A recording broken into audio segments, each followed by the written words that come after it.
Lord, I'm Gerald. I'm an alcoholic. Now, folks, are there any other alcoholics in here? All right. There's one change in the cast here.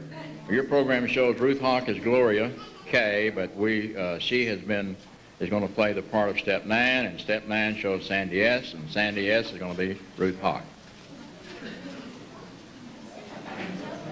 Near the end of the year 1938, the development of the Fellowship of Alcoholics Anonymous was at a dangerous stage, too small to serve many and not financially able to expand outside their immediate area, but too large and too caring to stand still. So the founders, Dr. Bob in Akron, Ohio, and Bill Wilson in New York City, decided to collaborate on a book they could sell to raise operating funds and explain the program to the masses. As each chapter of the book was finished, it was read to the members at 182 Clinton Street, Bill's home in New York City. And after these members had discussed it, going over every detail and making suggestions, Bill sent it on to Dr. Bob in Akron for the opinion of the members there. The pros and cons were mostly about the tone of the book. Some wanted it slanted more toward the Christian religion, others less so.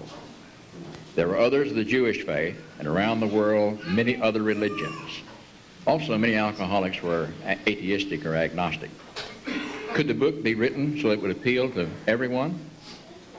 Finally, it was agreed that the book should present a universal spiritual program, not a specific religious one. Late in 1938, it was time to start the 5th chapter of the book, which Bill wanted to call How It Works. He was not feeling well, so as it was his custom, he went to bed. But he took pencil and pad with him. How could he bring the program alive so that those at a distance reading the book could apply it to themselves and perhaps get well? He had to be precise and very explicit. The 6 Oxford group principles that were then being used with the fellowship were not definite enough. The 4 absolutes were the only yardsticks AA had in the early days, and although still being used in Akron, the dose of absolutes was too much for the New York group, and those expressions had been abandoned. But both groups, East and West, were placing increasing emphasis on Dr. Silkworth's expressions, describing the alcoholic's dilemma, the obsession plus an allergy. They knew by then that the new prospect had to accept Step 1 or get no place. So that particular night, almost 50 years ago now, as Bill lay mulling over these developments, it seemed to him that the program, as it was then, was not precise enough. It could be a long time before readers of the book in faraway places like Arkansas could be contacted personally. Thus, the chapter containing the description of the path the first 100 followed had to be clear and comprehensive as possible so that it would be rare for a person to fail. There could not be a single loophole in these directions a rationalizing alcoholic would wriggle through. He thought the 6 chunks of the Oxford group truths should be broken down into smaller pieces in order to get the distant reader over a barrel, and at the same time maybe broaden and deepen the spiritual implications of the whole presentation. That was all he had in mind when he started writing. He did not know how many steps he would write as he started. He just relaxed and asked for guidance. With a speed that was astonishing considering his gangling emotions, the first draft was completed. According to the book AA Comes of Age, it took him just 30 minutes. The words just kept coming. After stopping, he numbered the steps. They added up to 12. That number seemed significant to him somehow. With no special rhyme or reason, he connected them with the 12 apostles. Feeling greatly relieved and somewhat satisfied with his writings, he lay back and meditated on what he had written. As he started to reread the draft, he was interrupted by 2 late callers. One was his boon companion, Howard A., and the other a newcomer, Dry Barely 90 Days. Feeling greatly pleased with himself, he read the visitors his new version of the program. They both reacted violently and angrily. Why 12 steps? You've got too much God in there. You're going to scare people away. That brings us to the next morning at the honors dealer's office of Hank Parkhurst at 17 William Street in Newark, New Jersey. But remember, if it's not in the big book, or at least AA Comes of Age, you don't have to pay any attention to it.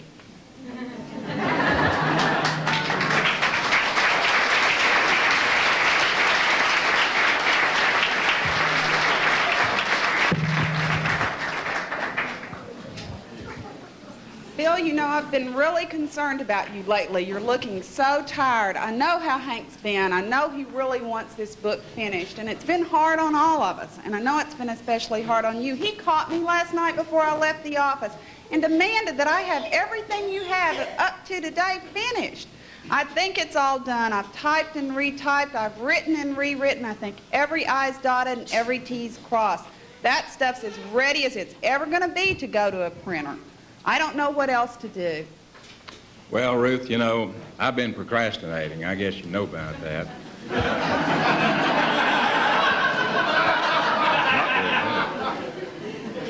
Last night, for instance, you know, I was feeling kind of badly about not doing more work on the big book, you know, and so what I did was just kind of laze around, got to feeling worse, and went to bed, and you know, I was able to come up with the steps last night. Oh, wonderful. Maybe we can get something done and get Hank off of both of us. I'm so tired of him. Yeah, me too. Hank's been on both of us, I agree, but you know, we've really been slowed up here, and I'm going to do something about that. I'm going to keep on charging, but I tell you what, after I got through writing the steps last night, and the next thing that happened was this fella, Howard A., came over, you know, and he brought this fella with him. I guess he'd been dry about maybe 3 months, 90 days or so. And they came over and they really got on to me about those steps. Why? Well, they said I had too much God stuff in there and too much religion, you know. I'm not sure why they had all this in mind, but even the guy that'd been sober 90 days, you know, that guy came in there and gave me a lot of guff. So I'm not looking forward to all this, I'll tell you for sure. Poor Bill. I wouldn't worry about it, Bill. You have the support of the people in Akron. They're always behind you with everything you do. And you can talk the guys around here into anything. You know how good you are at that. Well, I took it upon myself then last night to go ahead and call those guys that usually meet up here. Called them up and asked them to come up this morning for a review of those steps. Now, oh, wonderful. Maybe we can get on with this. I want to add one thing quickly.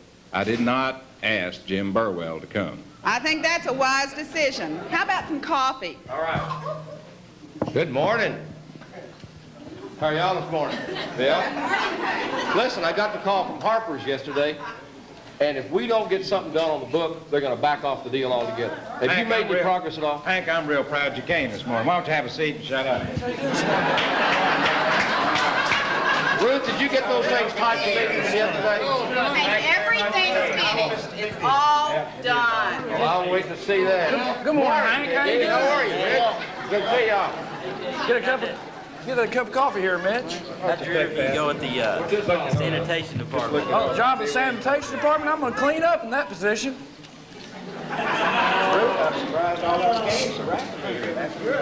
Good morning, Bill. What a wonderful friend we have in Jesus this morning, don't we?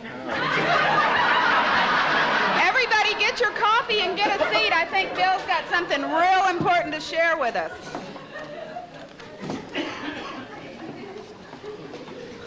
Come on, guys. Let's get this show on the road. You know what Bill wants? Oh, I hope it's been. I hope so, too.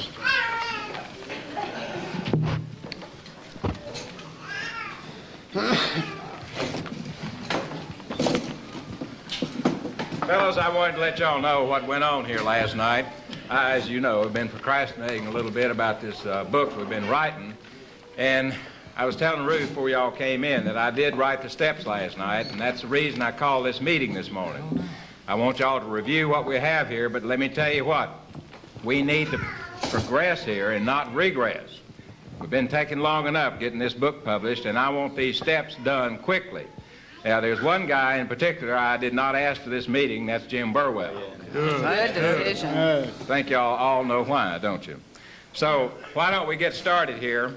I wrote these steps, and, you know, they really flowed good after I got started. What is the sense of having 12 steps? We were doing fine with 6. Sorry, Harper's is not asking for an encyclopedia, for Christ's sake. They just want a book they can publish. Hank, listen, I think I remember that you were working for, was it Standard Oil? Now, wait a minute, Bill. We're not going over that again. Yeah, and I think you kind of got batted down there a little bit, so just shut up and listen. I'll tell you why there were 12 steps, though. Let me tell you, you realize for the time we've been working on these drunks around here that we had 6 Oxford steps to help us. We also had one-on-one, you know, one drunk to another. You know how we drunks are. If there is a loophole anywhere, we'll squirm out of it one way or the other. Now, I'll tell you about this book. It's going to be going out to faraway places where we're not going to have one-on-one. We're going to send that book to, like Little Rock, Arkansas, places like that. Where the heck is Arkansas? I think it's down there close to Texas somewhere. You know those guys down there are going to squirm in between those steps if they could. And that's why we put a little glue in between them. Once we put the glue in between, it came out to be 12 steps. Well, I hope you realize that making it twice as long is not going to make it worth twice as much to us. Hank, this could go on like this all day. Let's proceed. I'm for that. Always talking about money.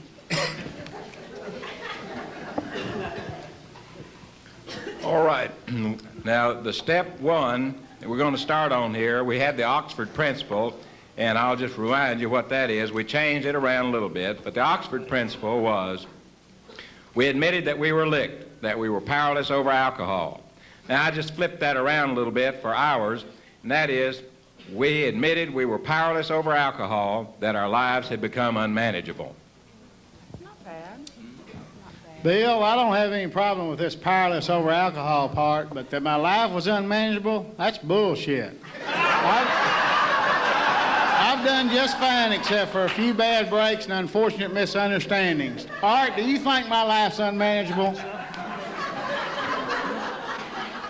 Get honest, Johnny. It smells like you hadn't had a bath in weeks. You don't have a place of your own to live. You live down under the bridge. And you hadn't had a job in 18 months. Yeah, I know, but I've been dry for 14 days, and I've been talking to them down at the mission. They told me if I could manage my life for another 14 days, they'd let me back in. Well, don't... Hell, all it would take to make our lives manageable is money. Johnny, what you have is a classic case of denial. Denial? I thought denial was a river in Egypt. It is not. We may never get anything done. I think you're right. Fellas, listen, we got to move on with this thing.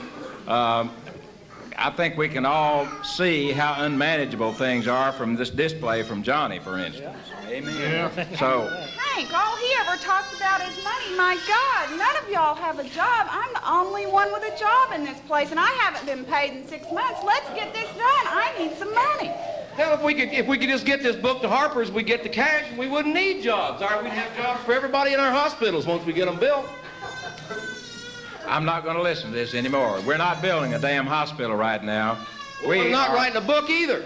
That's the truth. If you keep on like this, we sure as hell not writing a book. Now, let's move on with this thing. Bill, the step is good the way you've written it. Now, let's get on with these other steps before Jim Burwell gets here. Yeah. Let me see if you can agree with this. Ruth, you write it up this way if you're in agreement. We admitted we were powerless over alcohol, that our lives had become unmanageable. All right. Thunderation and tarnation. What in the Sam Hill is going on here? Don't have any secret meetings without inviting me. I protest. I'm against it. What is this? What are we doing in here? Let me see this. Jim What's going Burwell, on? sit down. Hey, Bill, how you doing?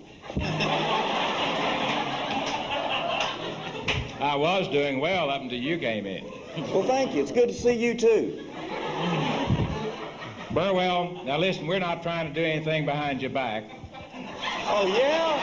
No, we ain't trying. We're doing it. Last night I was able to get together with a higher power, etc., and wrote the steps. Higher power, huh? And what happened was some guys came over and sort of bitched about it a little bit, and I decided to call this meeting today. And when they came together with me and started bitching, it reminded me about you. So I decided not to invite you. That's the reason it seems like we're doing something behind your back. Because you are. Yes, in a way, I guess we are, but it's for expediency purposes, you know. We've already completed the first step in the discussion of it, and it's been accepted. So if you want to sit here and be quiet, that'll be all right, and we'll start at step 2. I'll sit here. Ready. All right.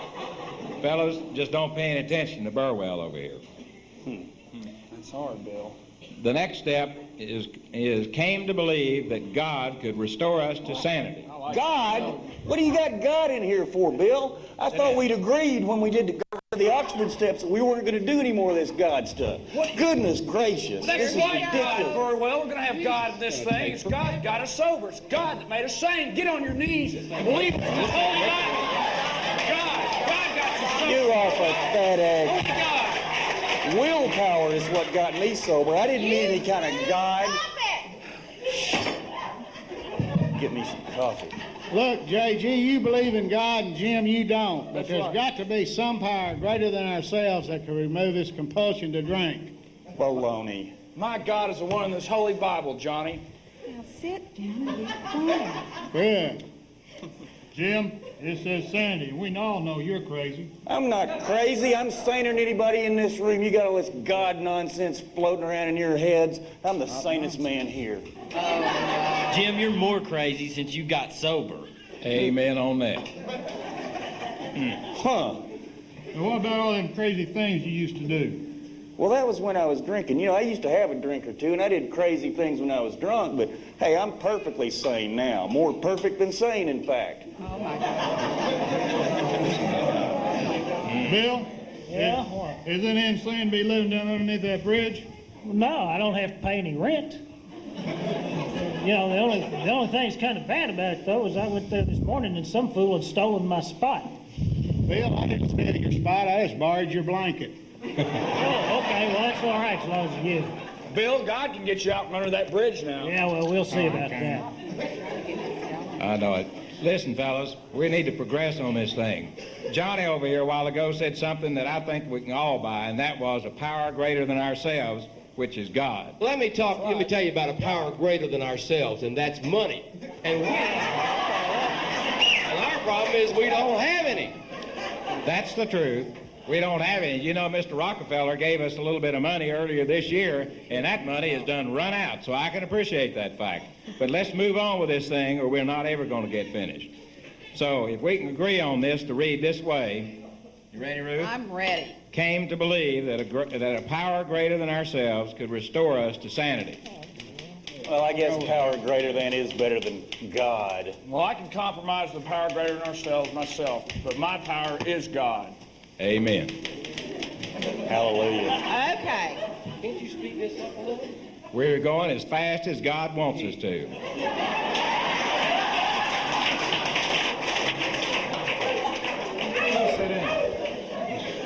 Okay. Now listen, this next one is one that I added. This is one of the most important ones, one of the keys to the whole thing. This is made a decision to turn our wills and our lives over to the care and direction of God. Bill, you got this three-letter word in here again, G-O-D for God. I tell you, God is going to run drunks away from this program. Alcoholics are afraid of God. Very well, what do you mean? We got to have God in here somewhere. We took him out of the last step. We got to have God. Get down on your knees and turn your will and your life and care and direction over to God. Somebody's got to help you. Every time you open your mouth, you fall to your knees. Is there some kind of connection between your jaw and your hamstring?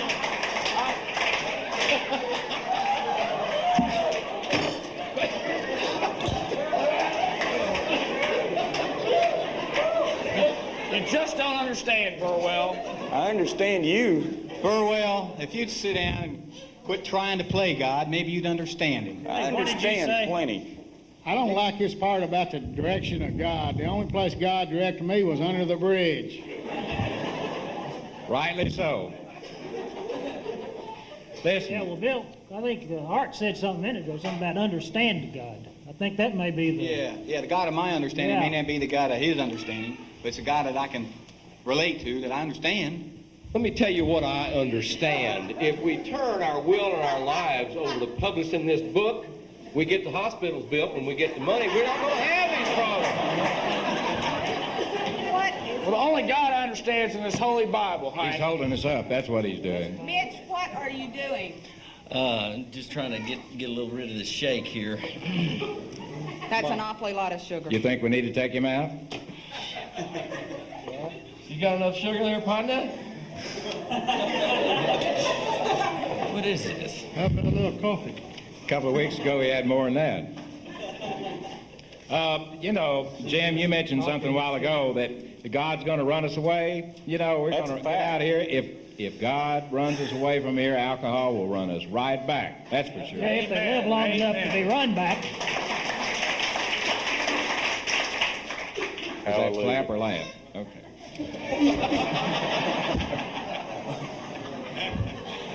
Well, if we're all in agreement on this, and let me see, Ruth, can you write it up like this? Made a decision to turn our will and our lives over to the care of God as we understood Him.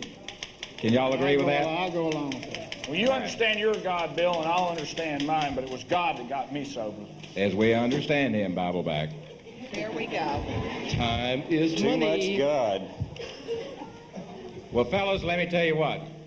If there's any step that I wrote last night that is without problems, it's going to be this one. I don't think there will be any question about it.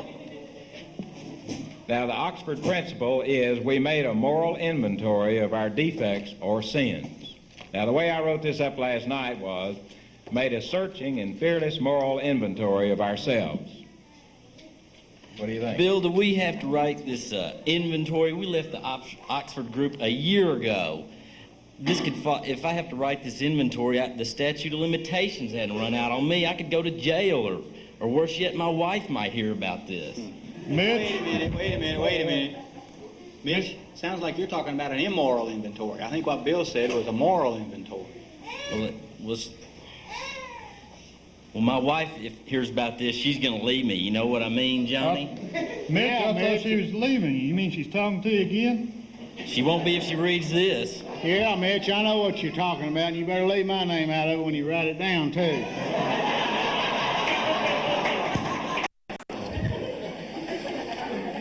You know, you fellas are kind of fussing about this and more than I figured. What we could do is put defects or sins back in there. No, Bill. Now, sin, that's one of them Christian words. We want to keep it as far away from Christianity as we can. I like it the way you've got it, Bill. I think this is your best Thank one you, Jim. so I far. appreciate that. Burwell, God is already fully aware of your sins and everyone else's.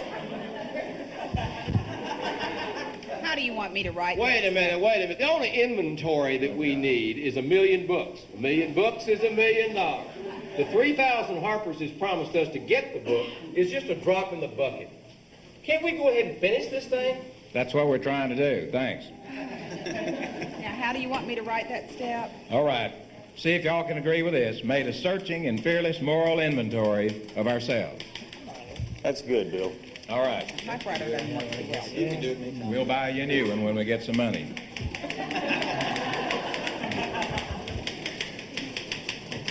Okay. You misspelled the word. That's all right, Ruth. You don't have to be perfect. All right.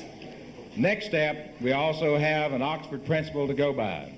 We confessed or shared our shortcomings with another person in confidence. Now, I went on and changed that to admit it to God, to ourselves, and to another human being, the exact nature of our wrongs. Another step with God in it? What are you trying to do, Bill? Rewrite the Holy Bible? What about Jews? What about Hindus? What about Muslims? What about other people that are Christians? That's right. God, admit it to God on your knees and confess your sins, and maybe you'll stay sober. You must wear out a lot of pants that way. You guys, come on!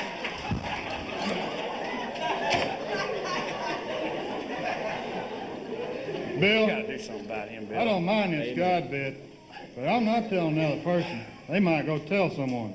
And that I used to go to, confess to the priest, he used to talk to my wife all the time.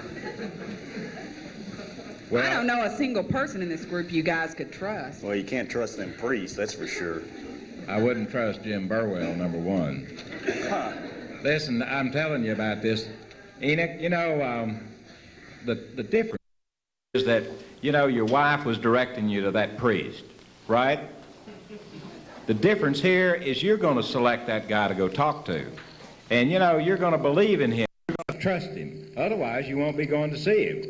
The difference in this step, by the way, you know, you'll notice that another person was in the old Oxford thing, all right? The difference here is God, and God permeates our being everywhere, and we've got to include him. All right, Bill, but I guess I'm going to start saving my bus money. 'Cause I'm gonna get 1,000 miles, 'cause I don't want this shit to get back. Hey, I got the answer to this problem. In each one of our hospitals and treatment centers we build, we'll have just one person that does nothing but do fist steps. Everybody in favor of Hank P. being the fifth stepper, raise his hand. Thanks again. I nominate Ruth. She's not a fellow. That's why, fortunately. She's not a drunk either. What are you, Ruth?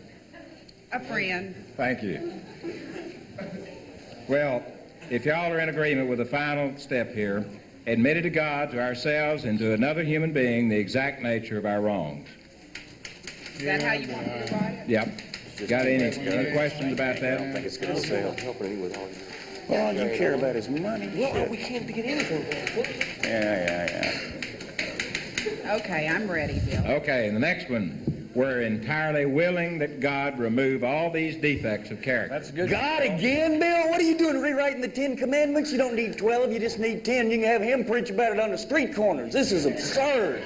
Listen, Jim, only God can do this for us. Only God can remove these Don't defects. point that thing at me. Hey, down on your knees and admit it. God, only... You're pathetic. Everybody knows you stole that Bible out of a hotel room anyway. I didn't steal it out of the hotel room. Ruth did. Ruth. And I'm not so sure God can remove even your defects of character. Hold it, darling. I didn't know about this. Hey, this has gone far enough. Look, we've already dealt with the God issue. And we've already agreed that God means God as we understand him. That's not the problem with this step. That's right. But what is it talking about defects of character? I don't have any defects of character. I just drink too much, and I'm doing something about that. What about all that lying, cheating, and stealing you've done? Those are defects?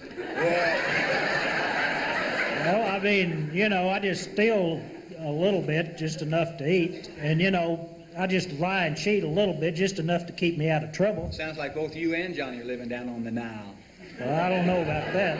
Now, fellas, you know what we can do there? We can substitute sin and defect. Forget I even said No, anything Bill, about you got sin out of one of them. At least you got on the right track on a couple of these. This sin business is Christianity, and you got to be brain damaged to get into that. Thanks, Jim. Bill, I thought we were trying to get these loopholes out of here. But I could be willing to do something for a long time before I'd ever do it.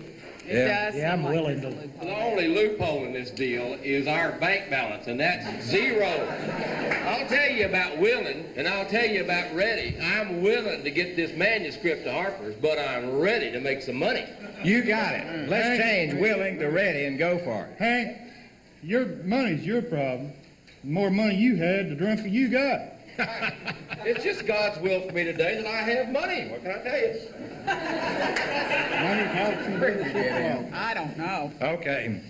Fellas, let's see if we can agree on this one. We're doing pretty good. I appreciate y'all's help and you coming this morning. Well, there's too much God in it, Bill.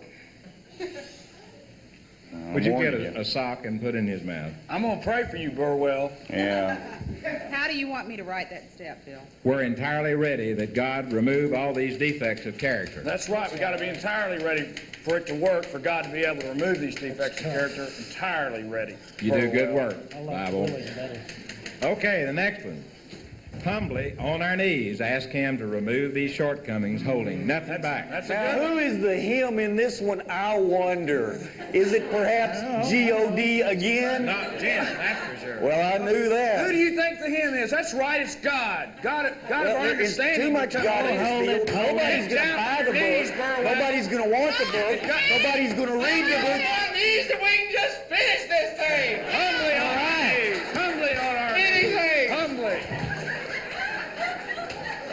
Y'all stop it. One more time. I don't care if it says God or him or something else. We know it's as we understand it. Well, what's this on our knees? I just got off of my knees a couple of weeks ago when you pulled me out from under that bridge, and I'm not getting back on them. Yeah. I've got some pride, That's probably the big problem right there, Bill. You've got to get humble. I thought my problem was drinking. Your problem is drinking, just quit. Oh. I'm not getting on my knees unless I get paid for it. Now sell the books. Yeah. You're not getting a cent for what you just did out here. Yeah, I noticed. Let me remind y'all where we come from, and maybe you won't be so argumentative. And we're trying to pursue this thing to get that book written. Don't forget, you know, we went along with our founding father, really, being Dr. Young, and he gave the message, you know, as we know it, to Roland. He came back and gave it to Eddie, and then we all got together, and Mr. Rockefeller, you know, he gave Dr. Bob and I some money to make this thing go with this whole year. Now, y'all think about all that when you start putting all these steps down. Now, by golly, we got to run with this thing. Are you ready to move on? Drop the knees out. We can take the knees out, Bill, but we got to be humble when it comes to our relationship with God. You got a good point there, Bible Bell. Well, Humble is all right. any other comment? Yeah. How do you want I want to stay on my feet like a man. I don't want to get on my knees like this wimp over here. God, please forgive him. Bible Bell. got to get on with this. You know what's going to happen to him? There is too Jim much Burwell will get religion one day. Oh, he'll yeah, feel right. spiritual like we do. And pigs will grow little green wings, too.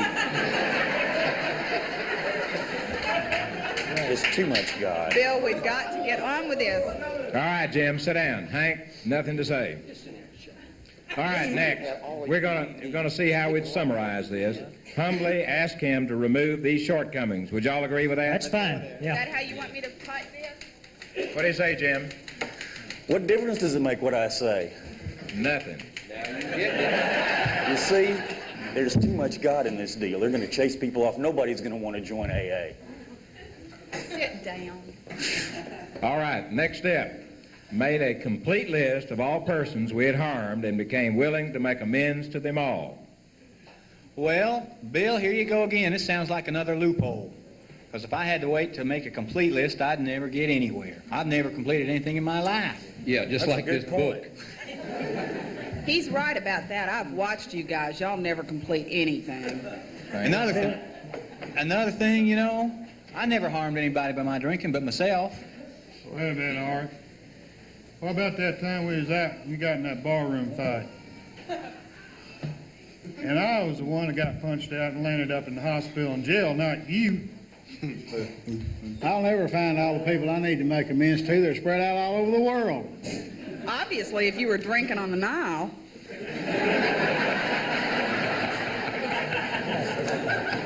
That's good, Ruth. Well, Bill, I think Art's right. You know, I can't even remember all the people I've harmed right now. Every once in a while, I keep remembering. This is going to be a continuous thing. You know, if we waited until we made a complete list, we'd never get anywhere else. Bill, do you think maybe I could write a letter? I could write a letter to Tansel, because I'd be too embarrassed to see her in person. Did you harm her by mail?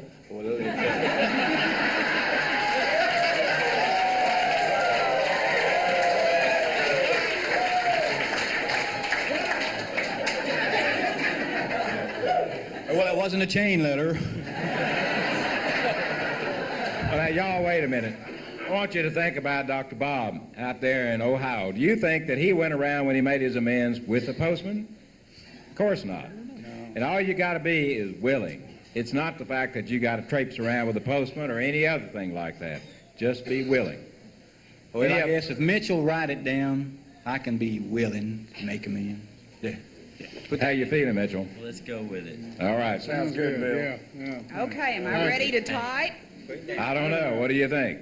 I'm ready. Made a list of all persons we had harmed and became willing to make amends to them all. Doesn't have God in it. I hope you're willing to make an amends to this group for not finishing the book. Hank, you have been on my butt long enough about this. I stayed up all night doing these steps and praying for you last night. Well, it didn't do any good, did it? Obviously not. Now, we're going on to the next step, and we've also got a principle for us by the Oxford group, and I'll read it first. We made restitution to all those we had harmed by drinking. Now, I thought that needed a little expansion and went on to write it up like this. Made direct amends to such people wherever possible, except when to do so would injure them or others. Bill, I don't understand something here. What do you mean injure them or others? How can we possibly injure somebody by making an amends to them? Well, there are lots of ways of doing that, I'm sure. Bill! All right. Bill! I need to talk to I you. think I found another character defect. Lust. You need some more money, honey? I've been up all night. I'm It looks really like you've been up all upset. night. I need to talk to you. I can't live like this anymore. I don't want to drink anymore. I really don't. And I want to do all the things you told me to. But a lady like me, with my social position, I can't make amends to all the rest of these people. I tried to make amends to Lou Bell about that affair I had with Joe.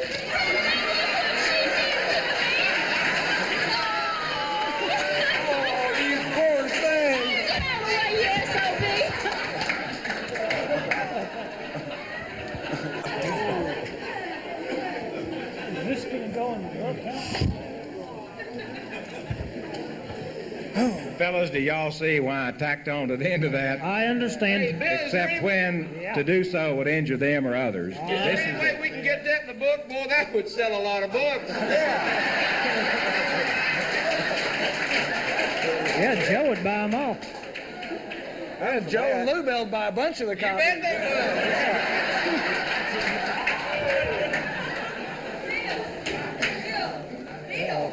What are you doing here? Have you forgotten that you have left me at home with a house full of drunks? They are throwing up at the house, making a mess, fighting, and here I am. God, I just don't know whether I can do this. I have got to go to work. I'm the only one working of all of you, and you have left me there with all this to take care of. I know the money's important. I know this book is important. You know, it's going to help a lot of people. But you've forgotten what works right now is one-on-one with another drunk, and I can't do that. You've got to come home and take care of this now.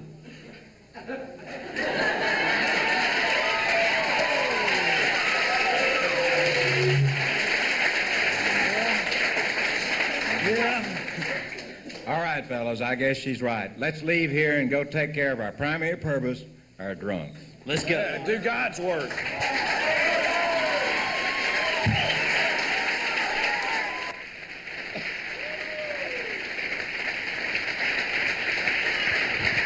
Thank you. Let's just all have a good time.